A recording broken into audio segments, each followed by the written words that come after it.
Good morning from Vietnam, Mark. Thanks a lot for spending your evening joining our Inside Sharing show and share your stories with our global audience. And on behalf of the listener of the show, we want to say thank you for your being so kind to join our show. Well, thank you so much for the opportunity. I can't wait to talk with you.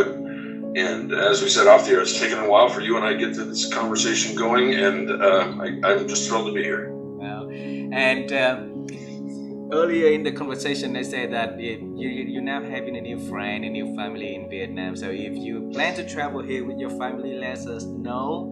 So that we'll be here to take you guys around. Okay.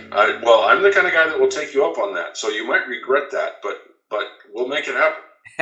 Yep, I'll wait for it. And Mark, in our culture, it's an honor for our audience if we can have you to do a little introduction about who you are and the work that you do. Would you do that for us? Of course. I'm a boomer male that never felt like a boomer male ever in my life.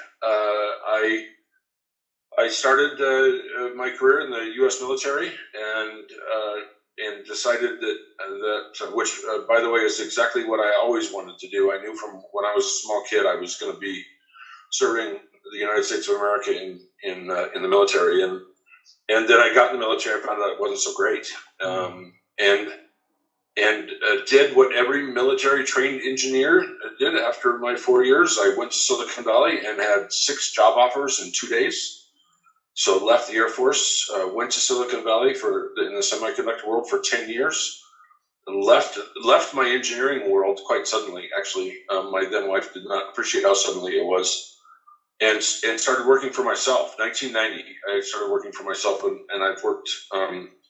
I told myself at one time the only idiot I wanted to work for was me, and so for 32 years now, I've worked for myself, and at first a marketing lifestyle business for about a decade, and then I got the startup bug, and that just took over my life, and we worked a lot in the online recruiting and career HR space, and that's where I've been in one capacity or another. First, it started with jobs and recruiting, basically digital help wanted ads. Our company competed against Monster.com when Monster was huge, and then was recruited by another company who basically did the same thing, but didn't have the same leadership style and the same passion for it was more of a transactional startup, and only lasted about 3 years there, and then started my third startup.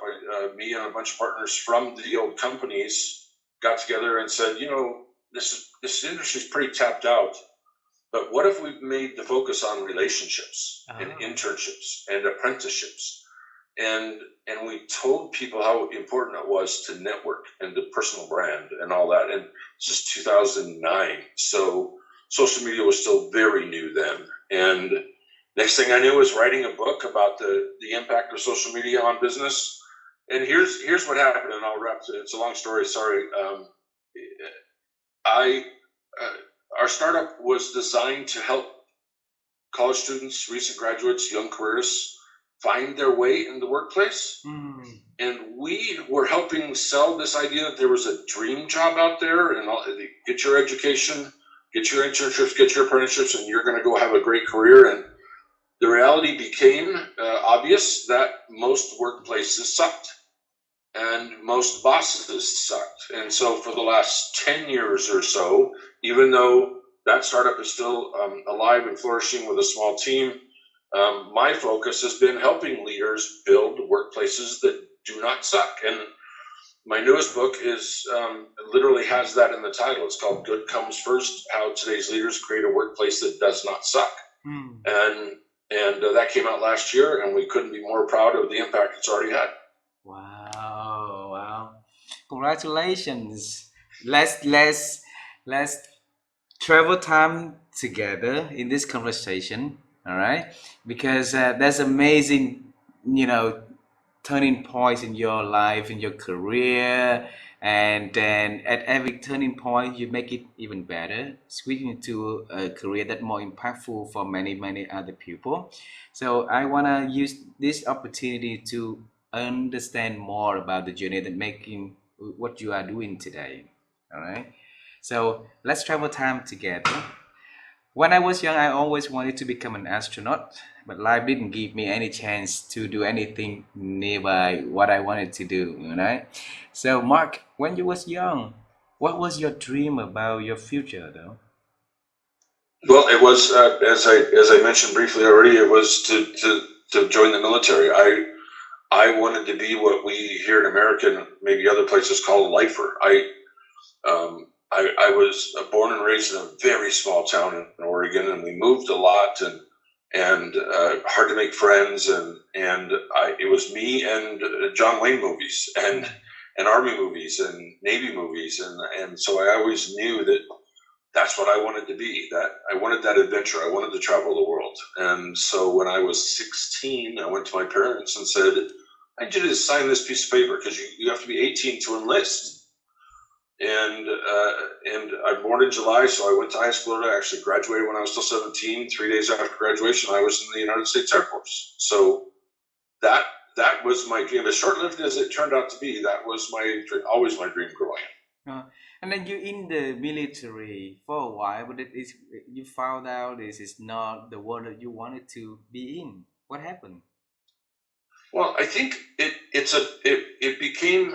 Uh, I'll use my life's work now to frame that. Mm. You're sold one thing, but much like somebody goes to a company and you read the job description and you read the about us page and you read the bios of the leaders and it all sounds so great, and then you get in and you find out it's nothing like that. Mm.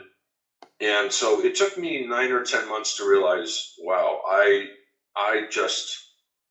got the hook right in the mouth as a young man, and thought I was doing what was right for me and my country and my community, and it turned out to be nothing more than a regular job. You were just happened to be wearing a uniform. Mm. And so there was no patriotism, there was no discipline, there was no structure, there was none of the things that I anticipated would make a big impact on my life. Mm. And even back then, I was a rebel and I had a temper, and this was the military in my mind was supposed to make me a better man, a better person, eventually a better husband and a better father. And instead, I became bitter very quickly and knew in that first year that I was only going to live out that first enlistment.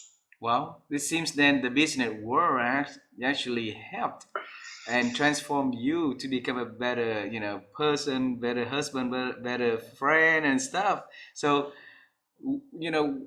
bring us back to the decision that you move out of the military and get into the business world. What did you talk to yourself back then? Well, it was actually my father who was very instrumental in many aspects of my life. And he said, "God, you're just so unhappy. Why would I mean?"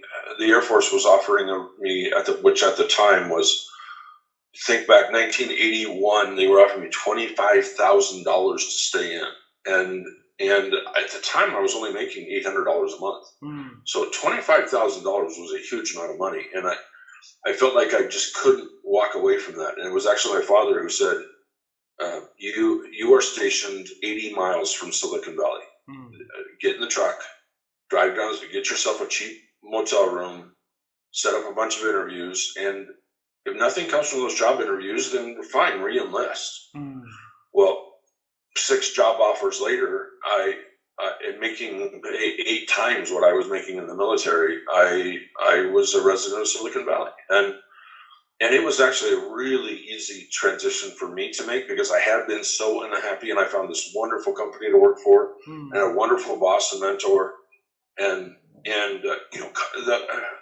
the American dream, right? You're living in Sunnyvale, California, under the palm trees, swimming pool, warm temperatures, company car, great benefits. You're making good money, and it just felt liberating to me, and that feeling lasted for most of 10 years before I went out on my own.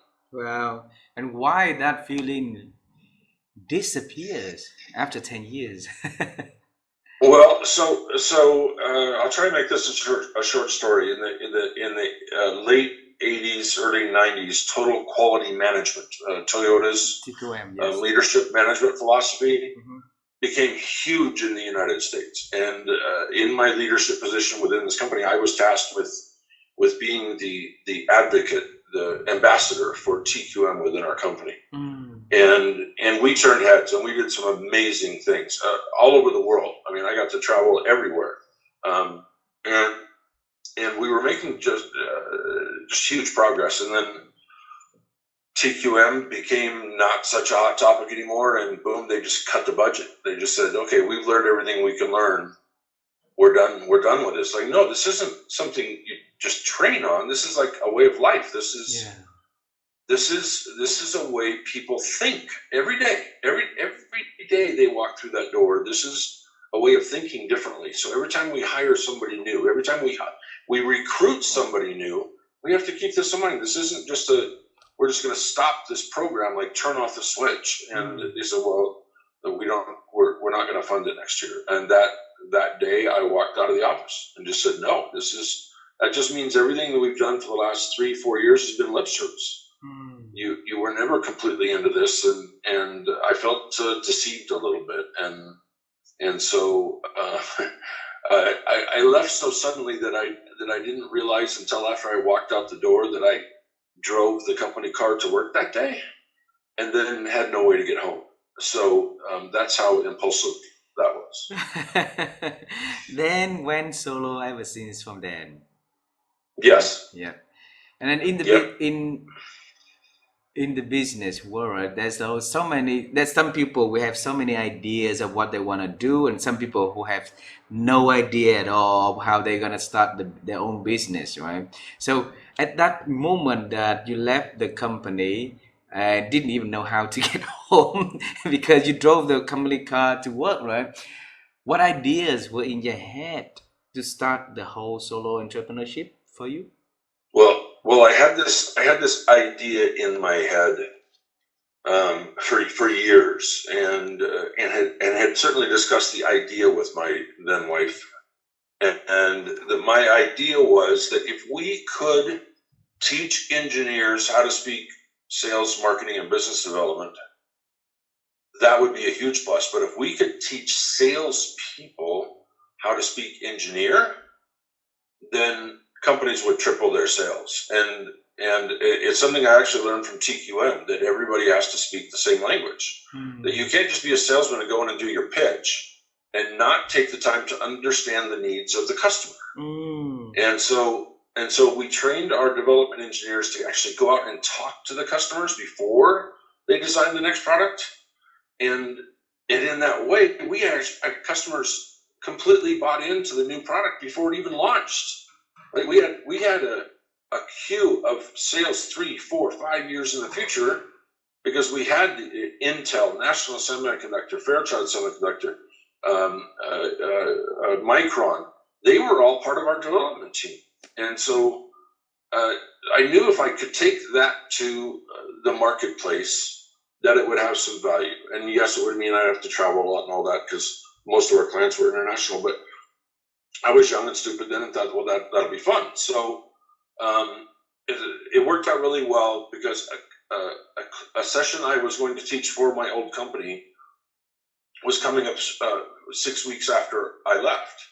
I was scheduled to teach that work, and they didn't have anybody to replace me. So my first client was my old company.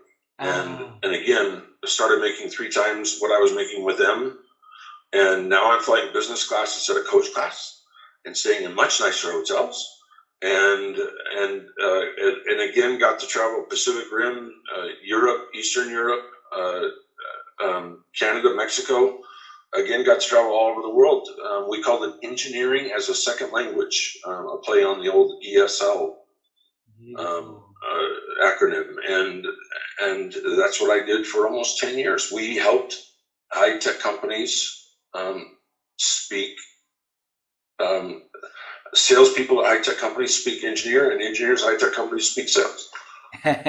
Normally, the word for those two never collides, though. So how can you make the successful, emerge for salespeople to speak the language of the engineer and vice versa? Well, I tell you what, our goal from the very beginning was to make it fun. Ah.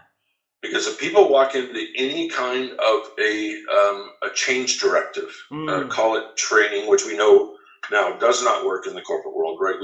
We train people on everything from sexual harassment to onboarding to whatever, and 4 hours after we leave the class, we never think about it again, right? So we wanted to develop this immersive, long-lasting, and mostly fun training environment where people would go back and say, not only did I learn a ton, that was actually a good time.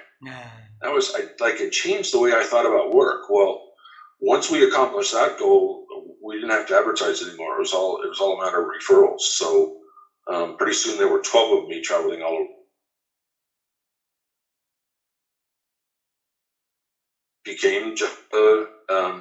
It became fun until I actually went on a trip, and it was only to Boston. It wasn't internationally, but by then I'd had a newborn at home, and I was only supposed to be gone 2 weeks. The person who was training after me ended up getting sick, couldn't do the second 2 weeks. I ended up being gone 4 weeks, and they picked me up at the airport, my wife, and newborn son, and he looked completely different than he did when I knew him 4 weeks before that. And I went, okay, that's it, I'm done. So yeah, and that's the desire to be a real dad, closer to my family, was more important to me than the what felt like a glamorous life of working for myself and traveling. So Wow. I want to also congratulate you for being an author. So writing a book is never easy. So you wrote several ones, right? And I have a lot of friends who are executives for big companies, right, around the world. And then by the time they retire, there's two things that they normally share with me that they are not happy. And one of them is they didn't have chance to write their own book when they had, and they always wanted to write, but they yet writing it. And then we keep always trying to teach them and push them, hey, there's time, and please, push forward to write it, right? So tell us, when did you find the love for writing? it was an accident. Oh. Now, if you ask my friends and family, I was always writing something. Um, Being an introvert, writing for me came easier to make my point and to have an impact. Writing was so much easier than being that outgoing extrovert guy. That is not who I am. So writing a book, however, was a complete accident. A business partner of mine at the time had a contract with a major publisher in New York, and he'd kind of been sitting on this contract for 2 years, and he hadn't produced much yet. So as his business partner, a bunch of us got together and sat him down, did basically an intervention, and said, look, this is really good for our business if you finish this, so you got to finish this. Well, he still didn't, and so I ended up first offered to be a ghostwriter, which worked perfectly for me, because up until I was 50 years old, I only did man behind the curtain stuff. I was never the guy out front. I wasn't on social media. I wasn't the CEO. I wasn't any of those things. I didn't have to be that extrovert guy, right? But so the ghostwriter thing appealed to me, right? And then I got into it and said, why am I doing this? Why am I doing this without having my name on the cover? So I went back to the publisher and said, look, we're struggling to get this done. I guarantee you I will get this manuscript to you in 3 months, but you need to put my name on the cover too. It isn't just the other author, it's going to be the other author and me. And they agreed to that. And 3 months later, that was January 3rd, and on March 31st, we had the manuscript completely done. So yeah, so I didn't know I was going to be writing a book. It was just the right decision to make for our business and our partnership. And the next thing I knew, I had a book on, it's really funny because I was in New York City at the time and walked into Barnes and Noble, and there's my name on a book. Wow. There's this big red book, and it's like, so it's fun. Now, the second book was much more intentional. Wonderful writing partner, best mentor in the world. And he's the one that actually got me thinking more about company culture and leadership's impact on company culture. And so, as opposed to the first book, which was a total grind, not fulfilling at all, although the outcome was amazing. The second book was everything that I think an author would hope. It was collaborative and inspiring and motivating and fulfilling. And so the second book, I don't know, maybe I just learned enough from the first book to know what not to do in the second book, but the second book was just a joy to write. And again, going through the airport in London and you see, this green book sitting on a shelf and your name's on it, it's pretty amazing. So why did you guys name the book Good Comes First? Also an accident. We were actually really struggling with what to call this book because it, although good, the doing of good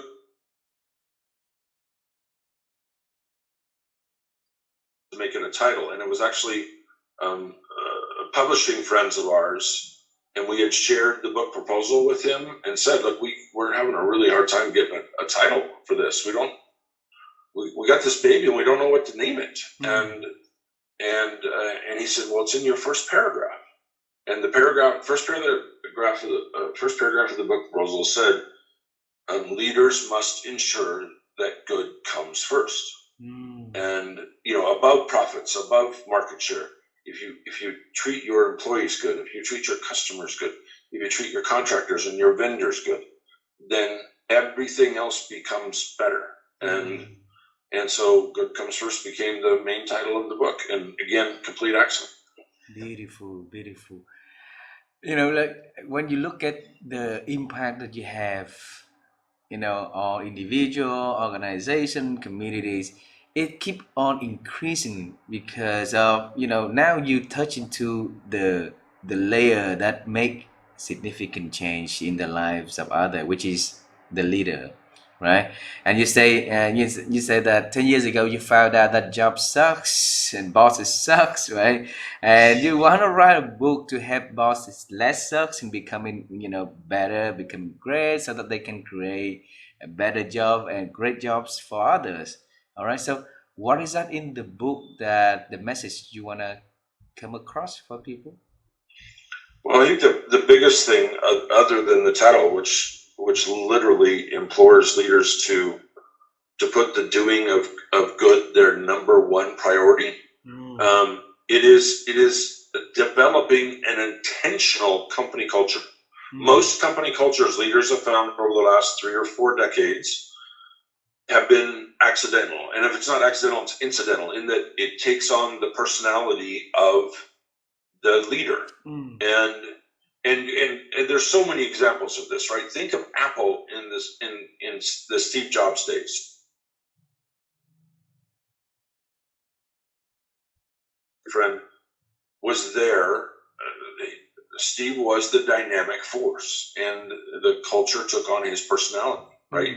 A little bit toxic, but always innovative. And that's what Apple was kind of known for back then. And now, fast forward to what the world is seeing in Elon Musk's world, right? First with Tesla and now with Twitter. This guy's a jerk. And going in, you're going to work in a culture that's run by jerks. And the Twitter people, although Twitter certainly had its problems before Elon Musk came along, that's why the takeover happened. But they weren't used to that at all, right? And not only has Twitter imploded since his takeover, but now Tesla stock is worth 30% of what it used to be because he didn't pay enough attention to that company and that company culture. So it's an interesting lesson in corporate history to see how many times the culture takes on the personality of that leader. And if the leader's a good guy, then you probably got a good culture. And I'll tell you what, when we were doing our research for the book, we found this out. Most of the really good cultures were women run businesses, Oh. and businesses run by people of color. It was the old white guys who sucked. Oh. And right now, throughout the world, 76% of leaders are older white males. And so do the math. How many company cultures suck? Most of them. And we actually call out those old white guys in Good Comes First. We refer to it as boomer male syndrome, or BMS.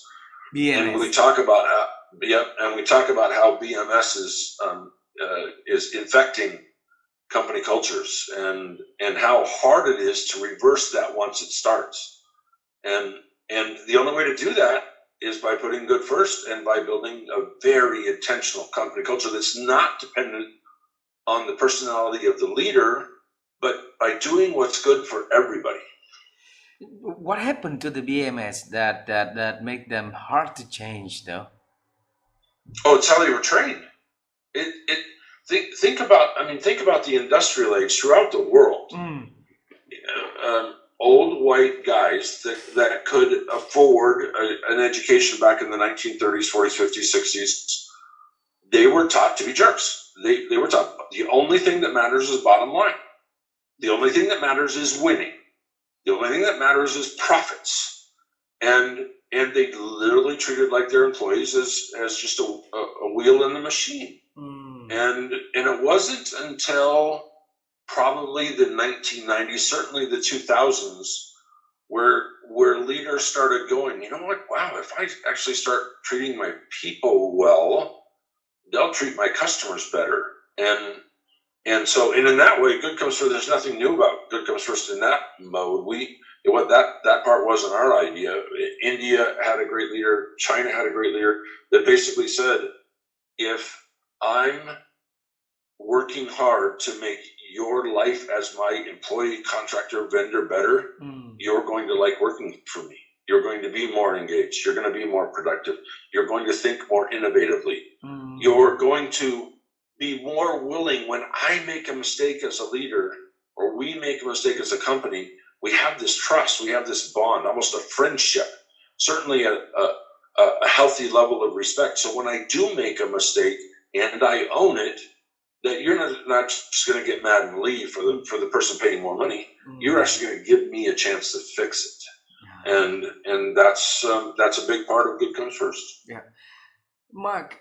Earlier today, before our conversation, I talked to the world expert in perception. Her name is Maya.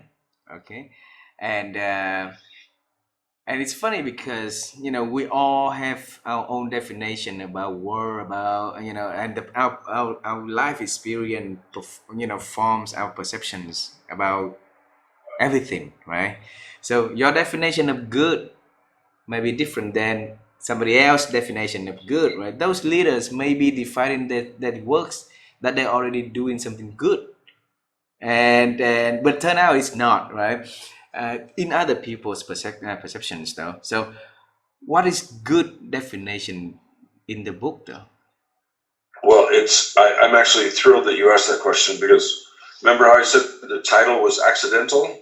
I actually fought against the title because I wasn't comfortable helping other leaders, especially being an old white guy myself, calling out old white guys. I wasn't comfortable telling people what good meant.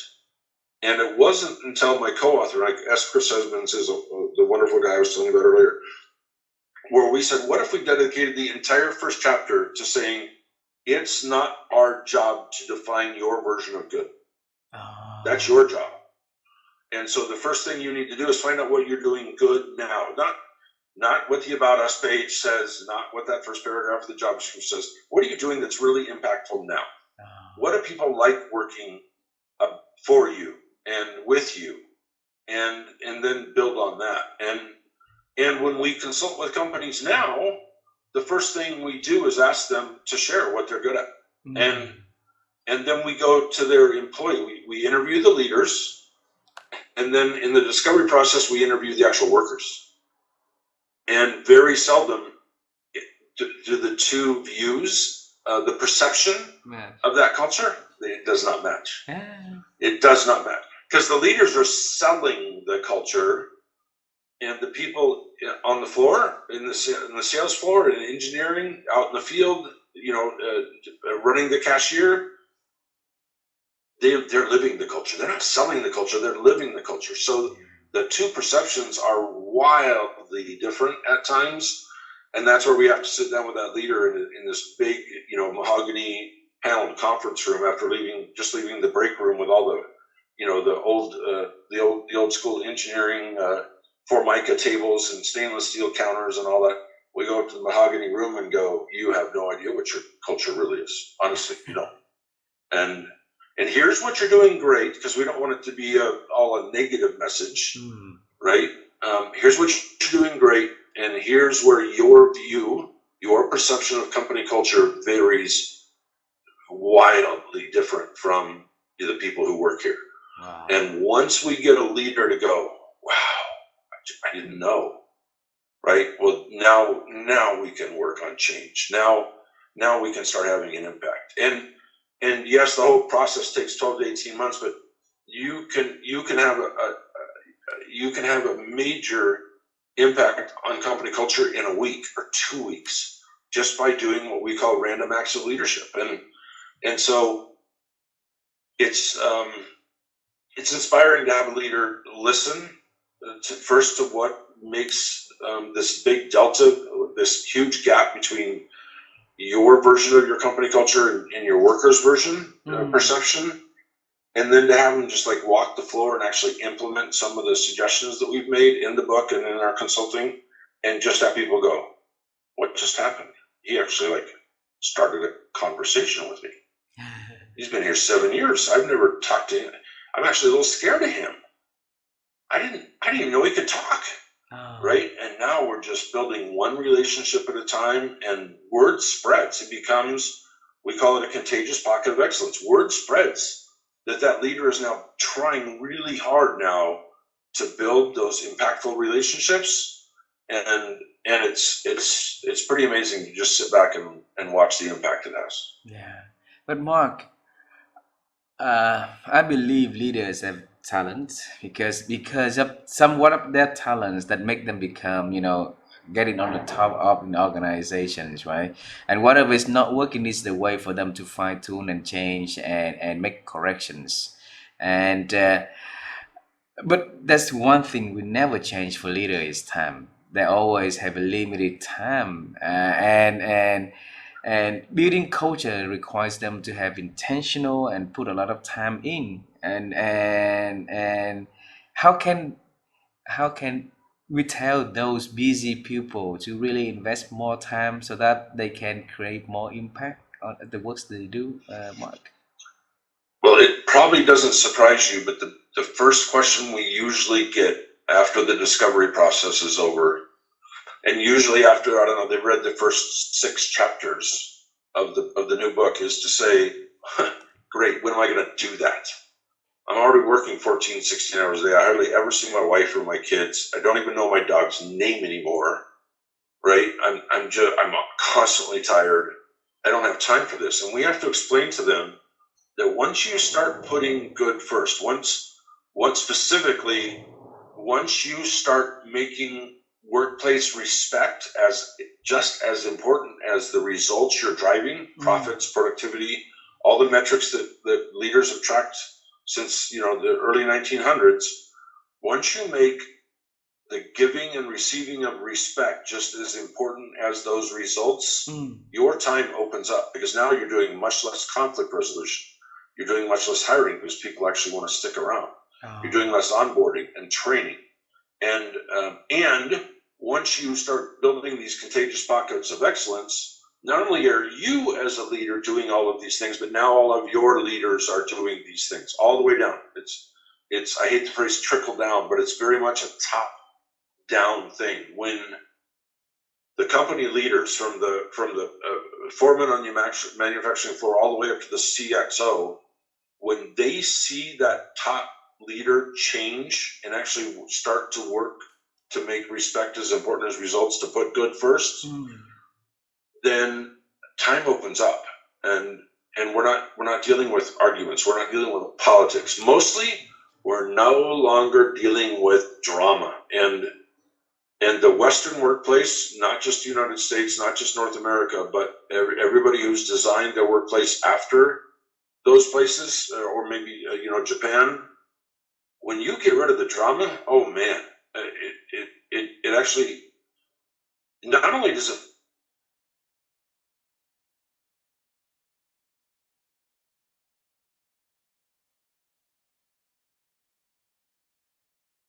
all the stuff that happens in almost every workplace without an intentional company culture, now you got all kinds of time. Now, does that happen overnight? No, it doesn't. But I'll tell you a story.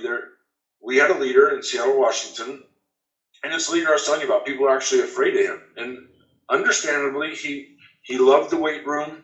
He was a big, muscular guy, very intimidating, definitely a confident man. But again, this man wasn't doing the work of building relationships. He actually, I think, kind of enjoyed being, he would refer to as being respected.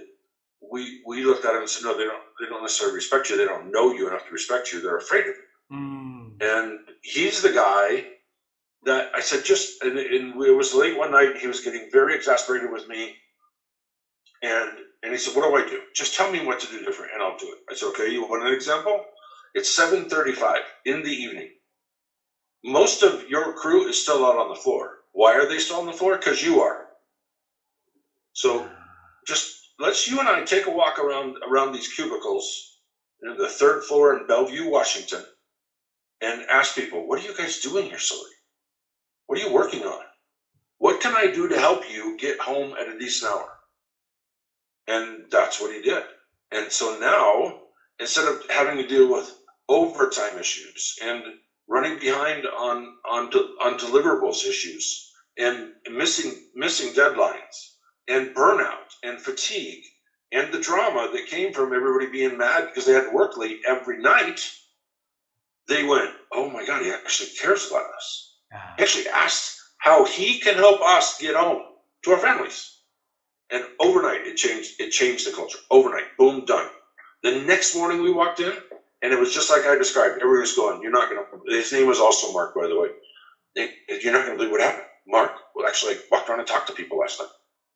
He actually cares. And it spread like wildfire. And so a company of 6,000 employees, Mark was the CIO, and so 600 employees in the IT team, they started talking to other teams, sales, and said, well, we don't have that. We don't have that kind of a leader. We want that kind of a leader. Yep. Right? And so we started attacking those corners of the offices, and pretty soon the leaders had more time for everything because they weren't dealing with all the negativity.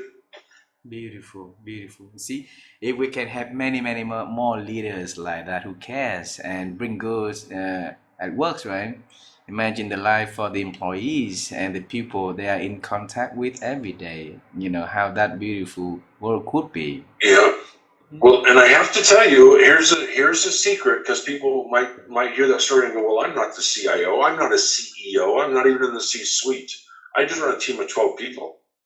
Well, what happens if you start treating those 12 people differently? What happens if within your team you make respect as important as results? What if you put good first? Well, here's what happens. Let's just say you're a 30-year-old, maybe it's your first management job. You weren't trained how to be a manager. You were a good producer, so they promoted you into a leadership role, but they never trained you how to be a leader. Well, now you start putting good first, and the dynamics change. You become more productive. You become more resourceful, more innovative. You go home at a decent hour, so you're more rested, right? You're enjoying work-life balance more. Well, other teams, just like it happened at this company outside Seattle, Washington, they start looking at that team of 12 and going, what are you guys doing over there? What the hell's happening? You guys are smiling. You're laughing. You actually enjoy your work. When did that start? What are you doing differently than we are? And then they become engaged. They say, I don't know what you're doing, but I want it for me. I want it for my team. And pretty soon it becomes contagious. Yep. So it's role model is important. So if we can do best what we do, and then the whole change will happen after that, right? Well, well, that's it. And somebody's got to take the first step. Somebody's got to lead. Yep. Somebody's got to decide. And we have one of our coaches, and she puts it best. And I won't swear like she does, but she says, I don't know what I want as a leader. I don't know what I want as a culture, but I know this blank isn't it. Yeah. And I don't want to work in this environment anymore.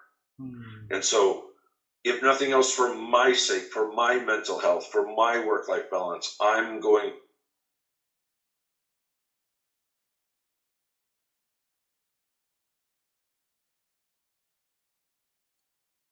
Mark, I think the internet connection got some disruption, so I didn't hear the past 20 seconds from you.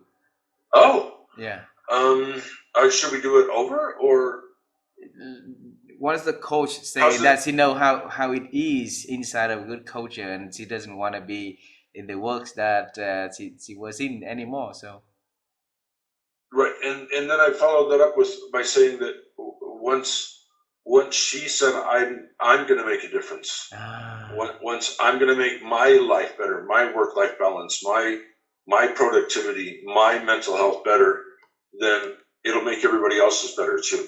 beautiful, beautiful. See, that's the power of one, because even if all good change starting with just one person to be able to realize and commit to do that one, right? And then eventually, if she or he consistent enough, persistent enough, and committed enough into making that significant change, then eventually that will be contagious, spread out to many more people to make change. Well, Yeah. well, that's it. And I'll tell you, at one point I had a manager at a Blue Cross Blue Shield, and asked me, when did you realize how important this was? And I said, well, it had nothing to do with my work. I coach baseball, and I have for 35 years. And I found out very, very early. I was coaching from my early 20s as soon as I got out of the military, and I had an injury and I couldn't play that year, so I started coaching. And just because I loved the game and I didn't want to be away from the game, and I quickly, learning from a lot of my old managers and leaders and coaches how not to do things. I learned that on my baseball team, if I treated every player equally, if I gave everybody the same opportunity, didn't matter who your parents were, didn't matter how much money you had, didn't matter which school you came from, if I treated everybody the same, they would respect me well enough to say, okay, I don't necessarily agree with that decision, but I do see that you're equitable and you're inclusive. And we didn't say we were doing good back then, but that's what we were. We were treating people with respect enough that even if they didn't like the decision, they respected the decision and they became a better part of the team. So my life's goal at one point became, I have this wonderful culture on my baseball teams, but I don't have it in my work life. What's different? And the difference was literally the culture. And so now, at this age, having spent all these years coaching baseball, we don't have to recruit for players. We get parents and young men who want to come play with us because they understand the culture is inspiring and motivating, and yes, discipline based. There's structure, there's expectations, and if you don't live up to those expectations, you're probably not going to be on the team. You have to be on time. You have to work hard, right? I mean, all the basic rules everybody talks about, but nobody enforces. Well, it's the same way in the corporate world. If you have a guy, let's just say he's on the sales floor, and he's telling sexist jokes in the break room, and he's swearing all the time, and he's making women feel uncomfortable, or maybe even worse, he tells a racist joke, like under his breath once in a while, when 1/3 of the workforce are non-whites, and he's secretly telling his racist jokes in the corner. Well, that's not necessarily a bad human being, but if you have an intentional culture, and we use the word uncompromising culture a lot, and you say, no, we're going to treat people with respect. Well, when you're telling the sexist joke, when you're making advances on your female counterparts, when you're telling the off-color jokes in the corner, are you treating people with respect? No, you're not. Sorry. And That happens in every workplace. The difference is in a intentional, uncompromising company culture, somebody's going to sit down with that sales guy and go, look, you're one of our top performers and we respect the heck out of you. But here in this company, respect is just as important as your top performance, it's just as important as results. So in this company, what you're doing is not okay. And so we can't just develop the culture. We have to hold people accountable for living the culture. Yeah. Which means that if somebody is not aligned to the culture, if they're telling those making their racist comments or telling sexist jokes or treating women without respect, if you don't fix that, if you tolerate that, well, that becomes over time your company culture. Yep. It's accidental, and people go, "Oh, well, geez, it doesn't say on your about us page or your careers page that telling racist jokes in the break room is okay." Right? Well, of course it's not okay, but you kind of, by tolerating those undesirable behaviors, you've made it okay. So that has unfortunately become part of your company culture. And until that gets remedied, and until you help people align to the desired company culture, then you don't actually own that culture. Somebody else does. And for a leader, that's the biggest mistake they can make right now. I know. And then I think that we tolerate for sometimes companies, so because of the contribution of certain people in an organization, sometimes they hesitate to make a hard decision on someone, right? And that affects the whole team in terms of the morale and stuff, and that really impacts on the culture. So it takes a lot of courageous and brave for a leader to address the issue straight to the point, and even let the person go if it's not fixing, and in my situation, I have a company that I serve as a coach, and then we let the head of sales person go because of poor behavior. And at first he thought that everybody thought it's gonna affect the results of the company because of his leaving, but it did. The result was a lot better after that. It doesn't. It doesn't. Yeah. We tell our leaders all the time. We go, well, great. You use that story about the top performer sales telling the off-color jokes and not treating women with respect, but he is your top performer. Well, how do you replace that? I said, let me tell you, every time, and it's just like what you just described.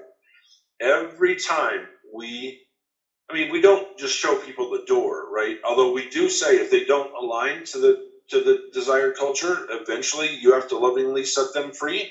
That's Chris Edmonds' words. I would probably use stronger terms. I tend to be more direct than him, but you do have to let them go be successful somewhere else because they don't fit in this culture. Yep. And maybe it's a 15-year employee. They've been your top salesman for 15 years. And in the old culture, that was okay, but it's not now. Yeah. Right? So what happens when you finally get rid of that top salesman that refuses to align to the current company culture? As soon as they walk out the door, people go, thank God. It's about time. This guy has been a thorn in our sides for years. Yeah. We couldn't stand working for him. We understood why he was here. He was the top guy. We get it. But he was a jerk. Thank God you let him go. Thank God you finally did something to back up what you say your culture is. Yep. And not just tolerate that poor behavior because he's a top performer. Yep. And so a sense of relief comes over, not just that team, but again, we talk about contagious pockets of excellence. Somebody from sales goes down to the manufacturing floor and goes, you're not going to believe what happened. They just let our top guy go because he wasn't aligning to the culture. They just let him go. Yep. And everybody else goes, oh, we heard what a jerk that guy was. Wow, they're actually doing something about it, right? That's cool. And then they go, wait a minute, I got a guy on my floor that's been like that forever, right? I got a Karen in my office that is driving me crazy every day. She doesn't live our desired behaviors. She doesn't live our culture. Why is she still here? And now they know they can do something about it. Yep. So people feel empowered to not just align to the intentional, uncompromising culture.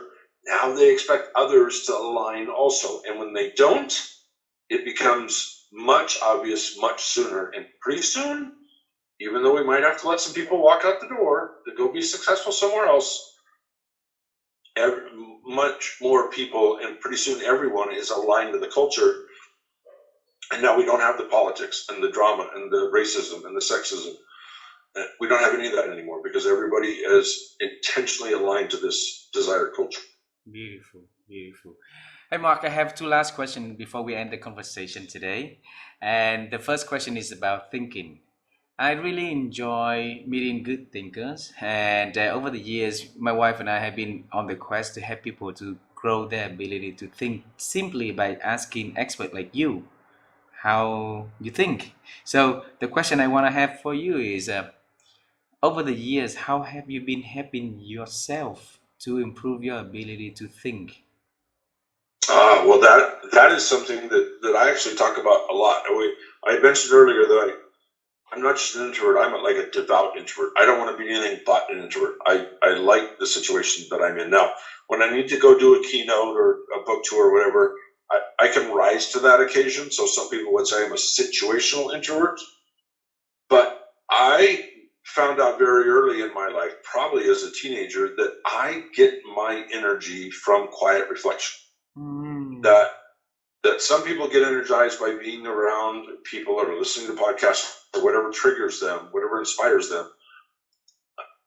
Even though I've traveled all over the world and I have 5 kids and 5 grandkids and I love them dearly, I am better off even now to walk in the outfield of a baseball field just by myself. Or we live up in the mountains in Colorado. I can walk out my back door and there's acres and acres and acres of land I can walk out of. And I have 5 acres here we can walk around. And me and my 2 dogs can just go for a nice, quiet walk that allows for or enables quiet reflection. And that's where I go, you know what, I could have done that better. Or I could have learned more from that experience. Or I should have handled that conversation differently. In that moment, I wasn't treating people with respect. I was frustrated. I was upset. I didn't treat them with respect that I talk about all the time. What would I do differently? And there are other times, I'll be honest with you, where I go, you know what? I was too nice. Guy was a jerk. And you don't get to be a jerk and work for us. You just don't. Right? So I'm not saying it's all to this reflection isn't all for me. It's my team and for my companies and for my baseball teams. Yes, I learn a lot from it, but from my reflection moments, I need to find a way to help other people learn too. I need to learn how to be a better mentor for them, so they can better grow professionally and personally. And that's if I didn't do anything else in the rest of my life besides mentor professionals and coach youth baseball players, I'd be a happy man. Beautiful, beautiful. So last question, Mark. So we've been travel time. We've been travel to understand your dream when you were young to serve the country, right? Been into the military, figured out that it's not as you thought about it. Went on to the business world and went solo after that. Wrote your 2 beautiful books with a lot of success. Let's travel to the future. All right. Is there anything that you are working on that is exciting and you want to share with me and the audience so that we together can celebrate with you in advance? Well, I have to tell you, I'm sure you and your listeners are infinitely familiar with what's happened politically here in the United States, and we're a divided country, and now it's going to other parts of the country, Brazil, China. I mean, it's a tough world to live in right now, and I hope to take what we've done professionally, and I would love to have it infiltrate our political world where we got back to doing good, to focusing on respect. So in my own way, maybe one human being at a time, I like the work we're doing in corporate cultures to kind of be absorbed, or the intent be embraced by our political world. And I know that's a huge dream, and I don't know if it's even possible, but I'd like the world to be a better place, not just at work, but I'd like our lives to be better, and I'd like to solve some of the problems that we're ignoring right now, like climate change and things like that. And our, our divisive nature. I'd like people to go back to being good human beings. Beautiful. And isn't it so noble of the work that you do, making people to be a better human being, a good human being. And if imagine how great things we as good human beings can do together, right, to create more good, to create something better for everybody. So I hope that in that journey, Mark, you have a lot of support, a lot of people will go with you, so that make the journey become better, become more fun. Like you said earlier, when you do the training, right, make sure that you have fun and joy in it. So I want the journey that you're taking on, we have a lot more fun in there. Okay, and thank Well, you so thank you. much. Thank you so much for always aiming to bring goodness to the world, to the people around you. And I really look forward to one day we seeing you and your family here in Vietnam or in the US or anywhere in the world. If we have a chance to meet, I would love to give you a big hug, have a cup of coffee together. All right. Oh, I would love that. And again, thank you for the opportunity to share my thoughts today. I love the work you and your wife are doing, and I'm glad we've had this conversation. Me too, me too. Please say hello to your family for me. Happy New Year to them. I wish 2023 to be a wonderful year for everybody. Thank you very much. Thank you. Have a good night there, all right? All right, bye bye. Bye bye, my